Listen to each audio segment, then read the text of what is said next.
Donc déjà l'allumage 1.5, ça c'est fait.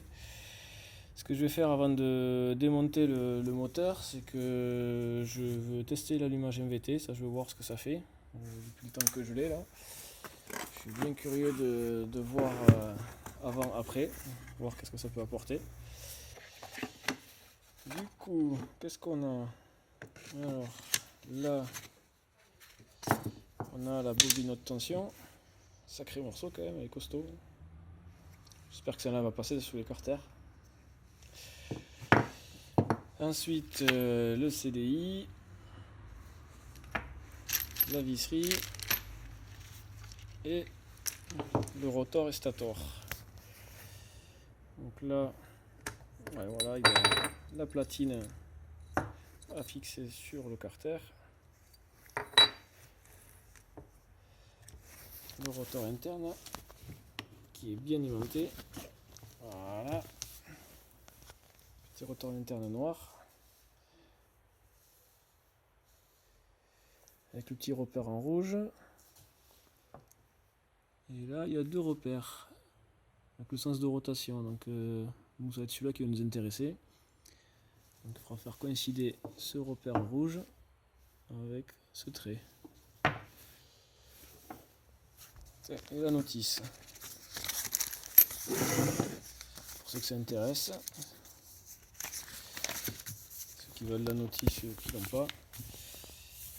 On va pas la balayer ensemble. Je vous invite à faire pause sur la vidéo pour voir les parties qui vous intéressent en détail.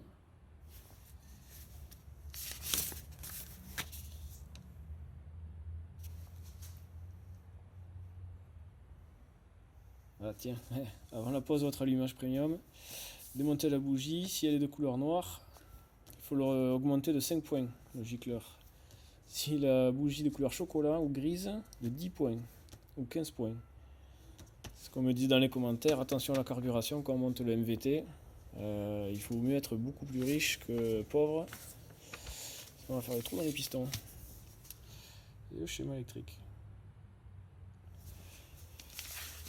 Et voilà. Donc on est parti, on va démonter l'allumage d'origine.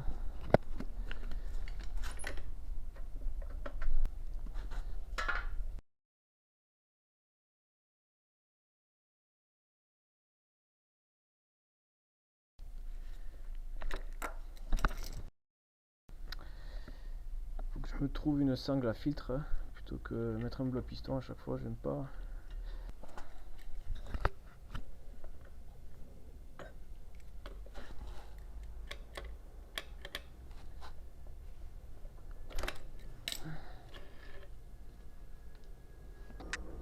On l'arrache.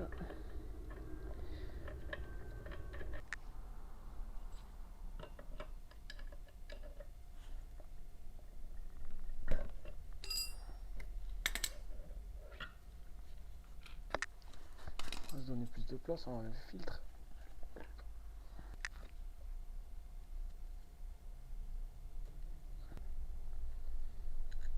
Je vais coller à la pâte à joint aussi pour faire étanchéité.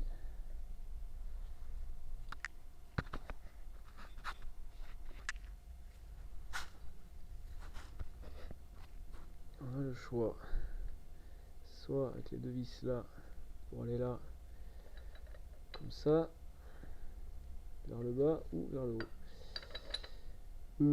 Vers le haut, c'est pas terrible, quoique. Il y a quand même un truc que je voudrais m'assurer avant ça, c'est que les taraudages qui sont dans ce carter, ils débouchent à l'intérieur. Et donc si je mets quelque chose au fond, je touche le vilebrequin. Donc je voudrais quand même voir que les vis n'aillent pas trop profond. Donc là, je touche le vilebrequin. Donc j'ai ça de profondeur maxi pour la vis. Et c'est pas loin quand même. Il me reste 2 mm.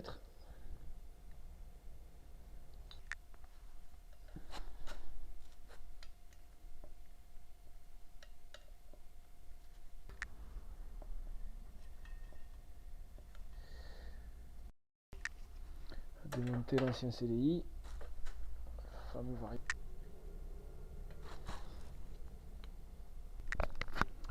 Avant d'oublier, comme ils disent, moi je pense que je vais augmenter de 10 points là. La bougie bien chocolat clair là, donc même de 10-15 points. Je vais mettre 15 points, après on verra. On fera le réglage carburation.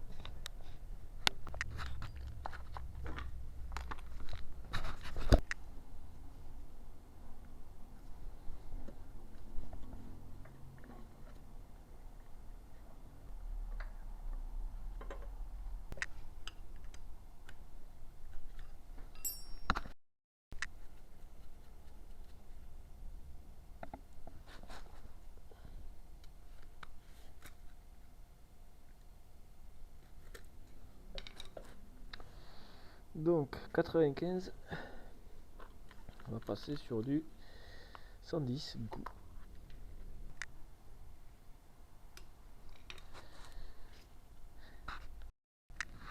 Bon, avant de monter le rotor interne et de montrer comme un idiot de ne pas pouvoir l'enlever, je vais me fabriquer un petit arrache quand même avant d'être bloqué. Et voilà, j'ai pas de cornière, j'espère que ce plat sera assez épais et assez costaud. Comme ça, je vise d'un côté et de l'autre. Et après, avec une clé, je tiens l'écrou. Et avec cette vis là, je visse. Et du coup, ça poussera sur la queue du vilebrequin et clac. Voilà, ça, c'est fait. Dans la notice, ils disent de faire sortir le câble en haut. Et moi, j'ai pas le choix, comme c'est mon seul moyen de démarrer la boîte à kick. Les seules ouvertures que j'ai, c'est en bas. Donc, je fais passer le câble en bas. Et sans modification de la boîte à kick, je pense que ça devrait aller. Donc, ça ira comme ça.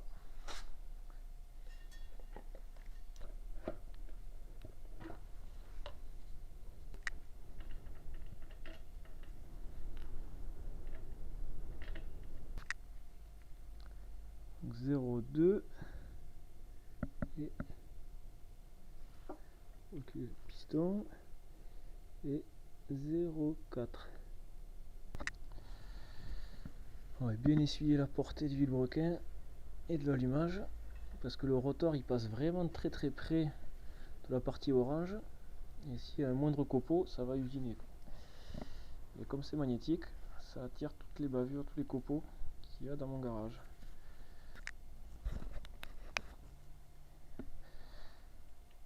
Donc bien abuté sur la pile de calage.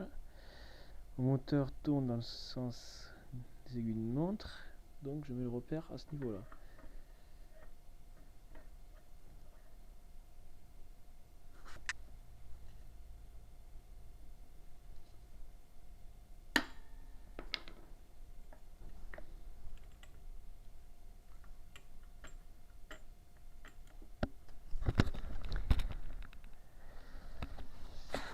Ah, il reste pas beaucoup de filets là, c'est beaucoup plus court quoi.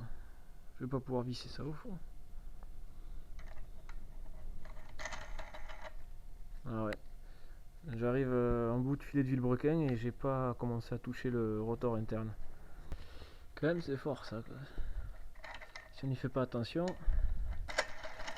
on visse jusqu'au bout. On fait pas attention qu'en fait on vient pas en appui sur le rotor interne, donc le rotor interne n'est pas serré et du coup s'il se décale du petit millimètre qu'il a de jeu, il tourne par rapport au vilebrequin, le calage est perdu et là c'est gros dégâts. Bon, mais le vilebrequin c'est du M11, M12 ça fait trop gros, alors je prends des M10 et j'agrandis un peu le trou. Il y a un truc là. Bon, du coup avec des rondelles je peux rattraper ça. Donc les rondelles de 10 ça il est trop agrandi, je trouve que ça lui va bien. Je vais en mettre deux, comme ça je suis sûr d'être bien serré.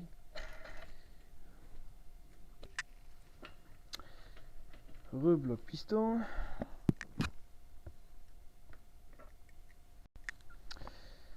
Vérification du calage après serrage.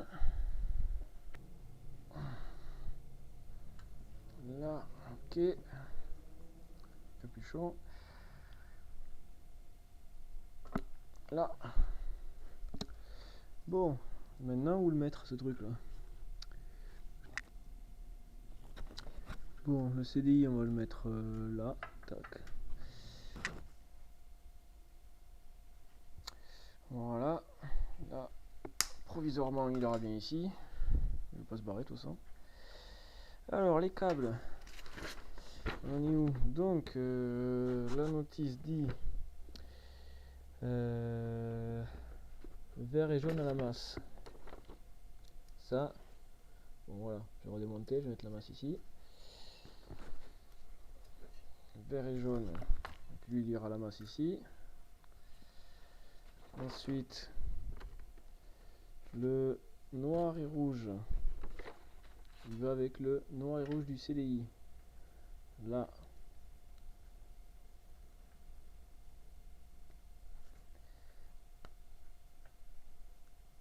Ok.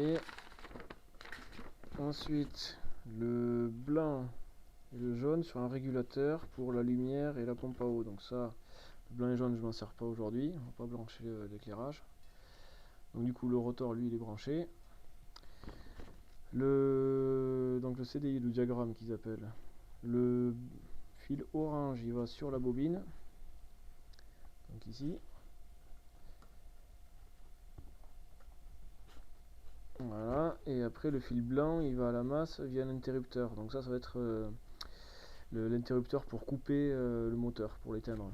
Donc pour moi c'est le fil vert d'origine. Yes, j'ai du bol, c'est la bonne connectique. Et hop, comme ça du coup ça se met à la masse.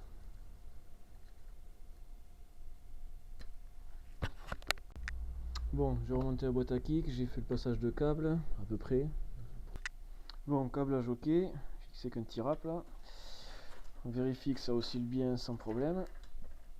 Tous les câbles suivent, très bien. À la bougie, il y a assez de mou, c'est très bien. Et allez, on va faire le démarrage.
Et le bouton d'arrêt qui marche, nickel. Bon, il a l'air de se lancer pas mal là, hein. Il a l'air de vouloir prendre les tours rapidement. On va faire l'essai sur la route.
Bon, mais si je suis encore trop riche, je vais appauvrir en enlevant le filtre à air.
là maintenant je suis à 110.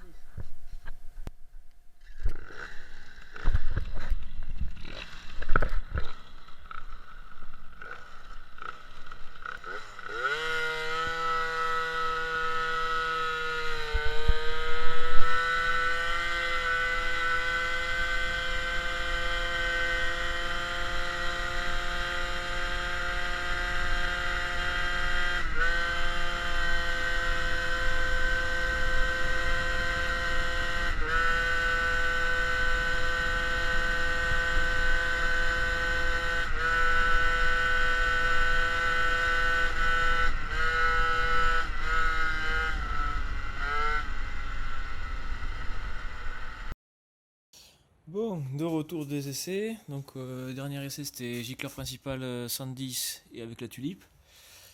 La bougie elle prend une couleur particulière. On dirait que l'électrode il est légèrement bleuté. Bon, ça reste quand même principalement gris. La partie centrale, là, la porcelaine là, de l'électrode, lui, elle est blanchie. Donc je pense que je suis encore pauvre. Il faudrait encore augmenter le gicleur principal. Après, c'est sûr que ça changeait l'allumage MVT. Là, c'est vraiment une des plus grosses améliorations que j'ai eues depuis un petit moment. Ça y fait bien plus que de changer le filtre à air par la tulipe. Même changer les échappements, là, que je passe du Geniali Sport au Haro ou du Black Gun. Là, vraiment, l'allumage, lui, il fait vraiment quelque chose. On sent vraiment qu'il y a une grosse différence. Alors ça sent vraiment en accélération, en reprise. Ça part de suite, c'est très nerveux, ça tourne rond, ça marche bien. En vitesse de pointe par contre, j'ai pas vu de différence. Le variateur était presque ouvert à fond.